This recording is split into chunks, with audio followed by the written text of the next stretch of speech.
네, 오늘은 시편 25편으로 말씀을 전합니다. 오늘 본문은요, 히브리어 순서를 따라서 각 절이 시작되는 알파벳 시, 그러니까 답관체 시입니다.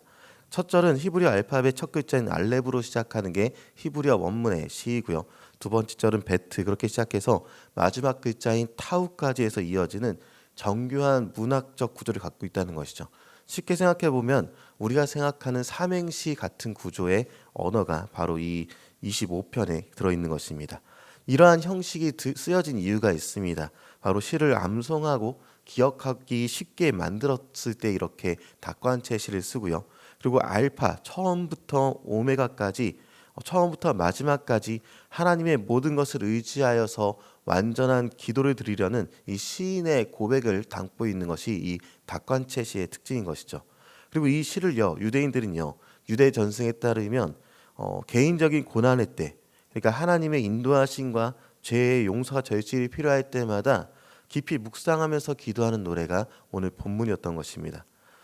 마치 인생의 모든 문제에 대한 해답을 구하는 기도문처럼 그들은 이 시편을 통해서 하나님의 신실하심을 붙들고 구원의 노래를 했던 것이죠. 오늘 우리 역시요, 다윗이 그러했듯이, 그리고 수많은 믿음의 선배들이 그러한 모습을 보여주었던 것처럼 이 시편을 통해서 우리의 삶을 비추고 또 인도하시는 하나님을 만나기를 소망합니다. 오늘 본문에서 다윗은요, 절망 속에서 하나님의 인자하심을 구했습니다. 그러니까 헤세드를 구했다는 것이죠.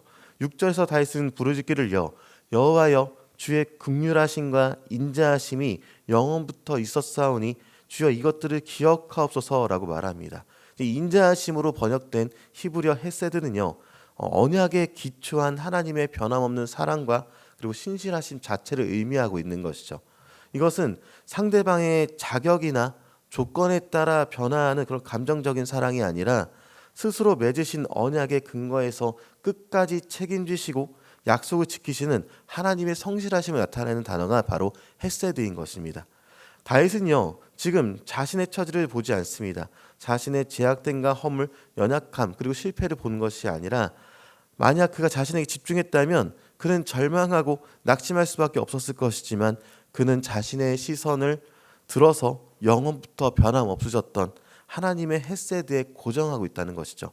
하나님 저를 보지 마시고 하나님의 헤세드를 기억하셔서 나를 구원해 달라고 노래하고 있다는 것입니다. 이게 바로 다윗의 기도의 핵심이 되는 것입니다. 이 헤세드라는 단어가 어디에 또 나오나 찾아보니까 출애굽기 34장 6절 7절에 나타납니다. 이스라엘 백성이여 금송아지를 만들어서 우상 숭배의 큰 죄를 저지른 후에 모세가 하나님께 용서를 구하면서 그분의 영광을 보여달라고 간구하는 내용이 있죠. 이때 하나님께서 모세 앞으로 지나시면서 스스로에 대해서 얘기를 하실 때 그때 스스로가 인자가 더 많으시다라고 얘기하십니다. 바로 헤세드가 많으신 하나님이다라고 얘기하고 있다는 것이죠. 그래서 하나님께서는요, 스스로를 소개하실 때 헤세드의 하나님, 인자의 하나님이다라고 얘기하시는 것입니다. 이스라엘 백성은 언약을 깨뜨렸었습니다. 그들은 하나님의 진노와 심판을 받아 마땅했던 것이죠. 그러나 하나님께서는요, 이스라엘의 배신에도 불구하고 하나님의 헤세드, 그러니까 언약적 사랑과 신실하심을 거두지 않으시겠다라고 선포하셨던 것입니다. 천대까지 이어지는 이 헤세드는요, 이스라엘의 소망의 근거가 되기까지 했던 것이고요. 다윗은 바로 이 헤세드의 하나님을 붙들면서 하나님께 기도하고 있었던 것이죠. 그런데 7절에서 내 젊은 시절의 죄와 허물을 기억하지 마시고 주의 인자하심을 따라 나를 기억하시되 이렇게 기도합니다. 이것은요, 하나님 저의 제약된 행위로 저를 판단하지 마시고 하나님의 신실하신 성품에 따라서 저를 대해 주십시오라고 간절한 호소를 하고 있다는 것이죠. 자신의 의로움이 아니라 언약 백성을 끝까지 포기하지 않으시는 하나님의 헤세드에 자신의 구원의 닻을 내리고 있는 것이 바로 다윗의 기도입니다. 그리고 이것은요, 우리 역시 마찬가지다 여겨집니다. 우리의 구원과 신앙생활의 근거는요, 우리의 노력이나 자격에 있지 않습니다. 오직 우리를 향한 하나님의 변함없는 헤세드, 그 신실하신 사랑에 있다라는 것이죠. 우리가 넘어지고 실패할 때에도 우리는 하나님께로부터 멀어졌다고 도망가고 더 이상 기도하지 않을 때인 것이 아니라 더 하나님 앞에 나아가고 우리가 기억하고 붙들어야 할 것이 바로 하나님의 헤세드를 기억하며 주님께 붙들림 바 되어야 한다는 것입니다.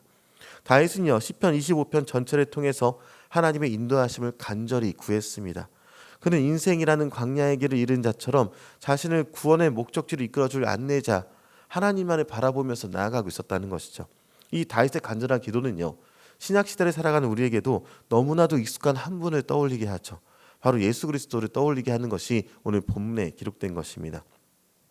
요한복음 14장 6절에서 예수님께서는요, 내가 곧 길이요 진리요 생명이니 나로 말미암지 않고는 아버지께로 올 자가 없느니라 라고 말씀하셨던 것입니다.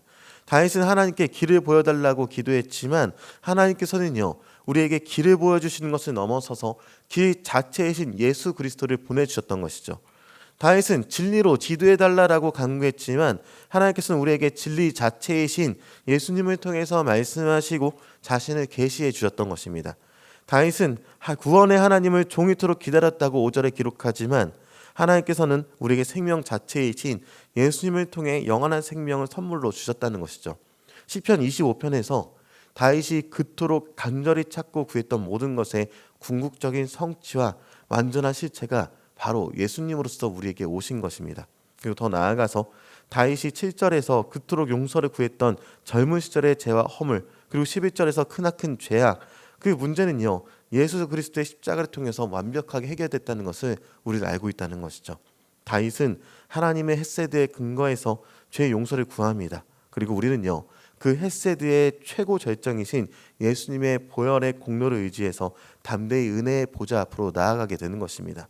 히브리서 기자는요, 히브리서 4장 16절에 그러므로 우리는 긍휼하심을 받고 때를 따라 돕는 은혜를 얻기 위하여 은혜의 보좌 앞에 담대히 나아갈 것이니라, 이렇게 권면하고 있습니다. 예수 그리스도 안에서 하나님의 헤세드는요, 더 이상 막연한 기대로서 끝나는 것이 아니라 십자가 위에서 확증된 실체로서 우리에게 보여주신다는 것이죠. 그래서 오늘 시편 25편의 기도를 드렸던 다윗처럼 우리 역시 인생의 여러 문제 앞에서 고뇌하면서 하나님의 도우심을 구할 때가 많을 것입니다. 길을 잃고 방황하고 죄의 무게에 짓눌리고 억울한 이들로 인해서 고통받을 때가 있을 것이죠. 그때마다 우리는요, 절망하고 하나님께 기도하지 않음을 선택하는 것이 아니라 이 시편 25편을 펴서 다윗의 기도를 우리의 기도로 삼게 되길 바랍니다. 그리고 그의 기도를 종착점이며 완성이신 예수님을 바라보게 되고요, 우리의 길이 되신 주님께서 우리의 손을 친히 붙잡고 가장 선한 길로 인도하실 것을 믿으며 나아가시기 바랍니다. 우리의 진리가 되신 주님께서요, 말씀으로 우리를 깨우쳐 주실 것이고요, 하나님의 뜻을 반드시 알게 하실 것입니다. 우리의 생명에 되시는 주님께서요, 모든 죄와 사망의 권세에서 우리를 건지실 것이고요, 영원한 생명의 기쁨으로 누리게 하신다는 것이죠. 우리를 위해 자신의 생명을 내어주심으로 하나님의 무한한 헤세드를 확증하신 예수님, 그분 안에서 참된 평안과 구원의 간격을 누리는 저 여러분이 되시기를 주님의 이름으로 축원합니다.